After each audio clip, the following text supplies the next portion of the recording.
નમસ્તે, મારું નામ નિશા છે અને આપણી યુટ્યુબ ચેનલ નિશા મનીષ જોશીમાં તમારું સ્વાગત છે. તો આજે આપણે ફટાફટ દહીં તિખારી બનાવીશું. તેના માટે મેં ડુંગળી નાની નાની સમારી છે, લીલા મરચાં લીધા છે, લસણની કળીઓ છે અને થોડું અમૂલનું દહીં લીધું છે, જે એકદમ મોડું આવે છે. તો આપણે સૌપ્રથમ તેને લસણ અને મરચાંને સૌપ્રથમ વાટી લઈશું અને એક કડાઈમાં તેલ ગરમ કરીશું 2 ચમચા જેટલું.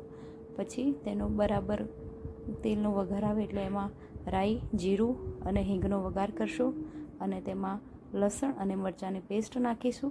પછી ડુંગળીને નાખી બરાબર સાંતળી દઈશું અને તેમાં મરચાં, હળદર, સ્વાદ અનુસાર મીઠું નાખી અને બરાબર તેને મિક્સ કરી લઈશું.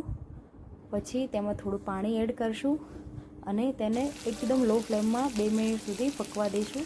જો થઈ ગયું છે અને હવે એમાં દહીં મિક્સ કરી નાખીશું અને તરત જ ગેસને બંધ કરી નાખીશું, નથી તો દહીં ફાટી જશે અને એકદમ રેડી થઈ ગયું છે.